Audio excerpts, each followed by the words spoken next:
வணக்கம் நண்பர்களே. இன்று நான் உங்களிடம் ஒரு கதையைச் சொல்லப் போவதில்லை.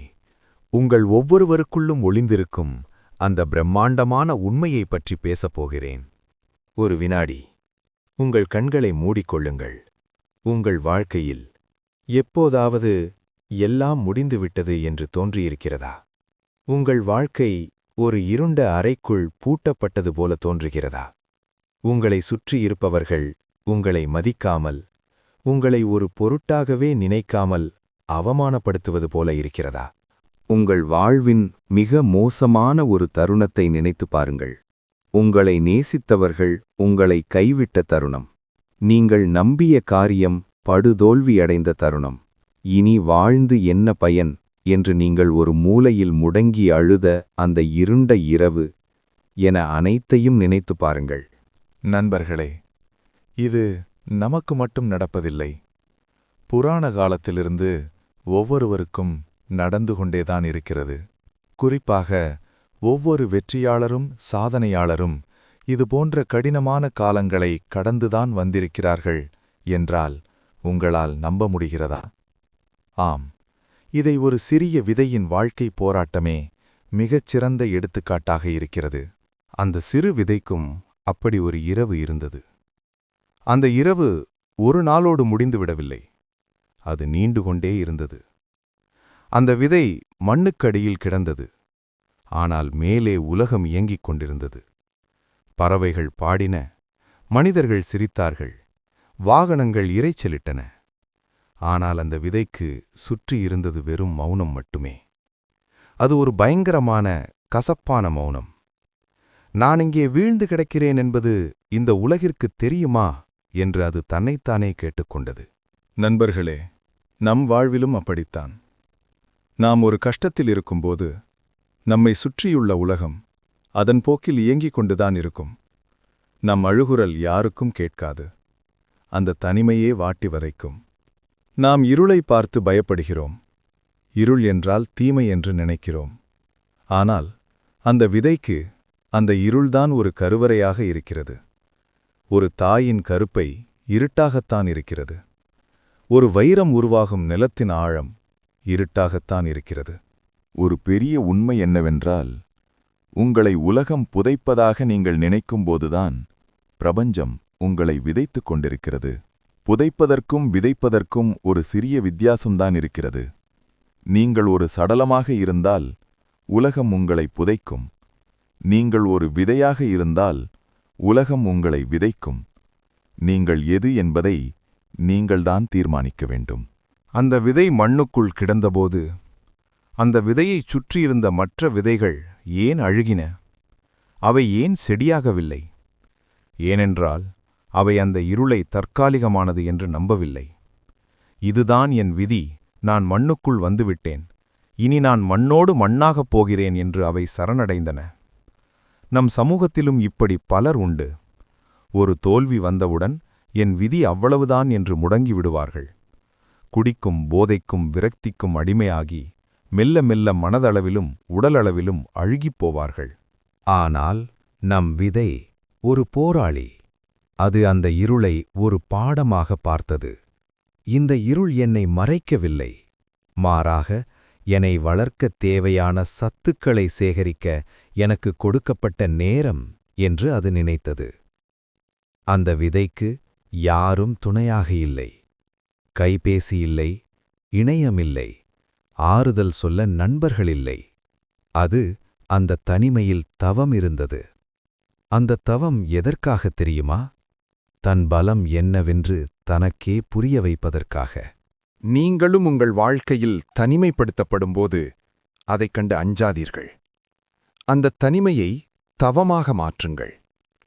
நீங்கள் யார், உங்கள் நோக்கம் என்ன, உங்கள் பலவீனம் என்ன என்பதை அந்த இருளில் தேடுங்கள். ஒளியில் எல்லாமே தெரியும், ஆனால் இருளில்தான் உண்மை தெரியும். அந்த விதை அந்த இருளில் அப்படியே இருந்துவிடவில்லை. அது காத்திருந்தது. எது வந்தாலும் சரி, இந்த மண்ணைத் தாண்டி நான் மேலே செல்வேன் என்ற அந்த ஒற்றை வைராக்கியம் அதன் கருவில் உருவானது. அன்பு நண்பர்களே, இது ஒரு மகா காவியத்தின் முதல் அத்தியாயம். இந்த இருள்தான். உங்கள் வாழ்க்கை இன்று இருட்டாக இருந்தால் நீங்கள் முதல் அத்தியாயத்தில் இருக்கிறீர்கள் என்ற அர்த்தம். அந்த விதைக்கு தெரியாது மேலே ஒரு பிரம்மாண்டமான சூரியன் காத்துக் கொண்டிருக்கிறது என்று. அந்த விதைக்கு தெரியாது தான் ஒரு நாள் 1000 பேருக்கு நிழல் தரும் ஆலமரமாகப் போகிறோம் என்று. அதுபோல உங்களுக்கும் தெரியாது இன்று நீங்கள் சிந்தும் கண்ணீர் நாளை முத்துக்களாக மாறப்போகிறது என்பது. இன்று உங்களை அவமானப்படுத்தும் உலகம் நாளை உங்களை கொண்டாடும் என்பது. ஆனால் அதற்கு நீங்கள் அந்த இருளை கடக்க வேண்டும், அழுகிப் போகக்கூடாது. உங்கள் வாழ்க்கையிலும் கஷ்டங்கள் வரும்போது 2 வழிதான் இருக்கிறது. ஒன்று, சூழ்நிலையை குறை சொல்லி அப்படியே அழுதுகொண்டு அழிந்து போவது. இரண்டாவது, வந்த கஷ்டத்தை எரிபொருளாக மாற்றி மேல்நோக்கி எழுவது. வலியை நீங்கள் எப்படி பார்க்கிறீர்கள்? வலி என்பது உங்களை சிதைக்கும் ஆயுதமல்ல, அது உங்கள் பழைய பிம்பத்தை உடைக்கும் உளி. அந்த விதை உடையத் தொடங்கிய தருணத்தை கற்பனை செய்து பாருங்கள். அதன் தோல் கிழிகிறது, அதன் உடல் 2ஆக பிளக்கிறது. அதுவரை அது எதை நான் என்று நினைத்ததோ அந்த அடையாளம் அழிகிறது.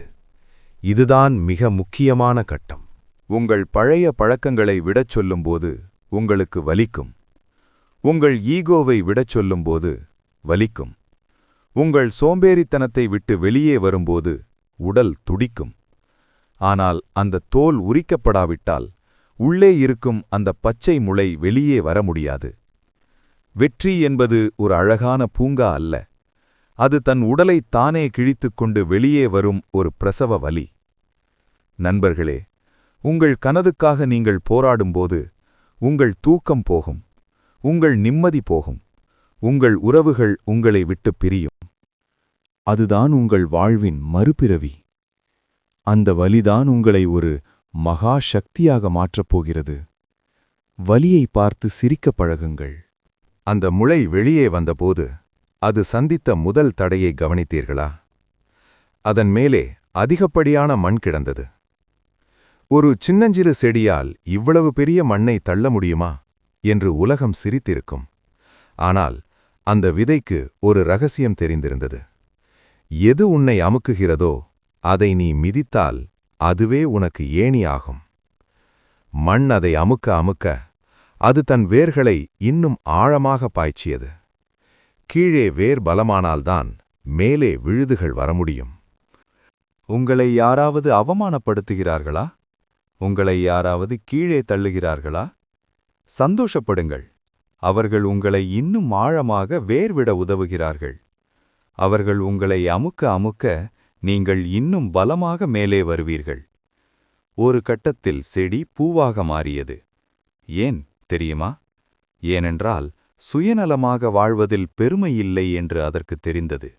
தான் பட்ட கஷ்டம், தான் கண்ட வெற்றி, இது உலகிற்கு பயன் தர வேண்டும் என்று அது நினைத்தது. அது பூவாக மலர்ந்ததும் தேனீக்கள் வந்தன. அதன் மனம் திசையெங்கும் பரவியது. நீங்கள் ஜெயிப்பது உங்கள் பசிக்காக மட்டும் இருக்கக்கூடாது. உங்கள் வெற்றி இன்னும் 1000 பேரின் பசியை தீர்க்க வேண்டும். நீங்கள் ஒரு முன்மாதிரியாக மாற வேண்டும். அந்த விதை இன்று ஒரு காடாக இருக்கிறது. ஒரு தனிமனிதனாகத் தொடங்கிய உங்கள் பயணம் ஒரு சமுதாய மாற்றமாக முடிய வேண்டும். நீங்கள் விழும்போது சத்தம் கேட்காமல் இருக்கலாம். ஆனால் நீங்கள் எழும்போது இந்த உலகமே அதிர வேண்டும். அந்த விதையைப் போல நீங்களும் ஒரு நாள் பிரம்மாண்டமாய் வளர்ந்து நிற்பீர்கள். அன்று உங்களை புதைத்த மண் உங்களை அண்ணாந்து பார்க்கும்.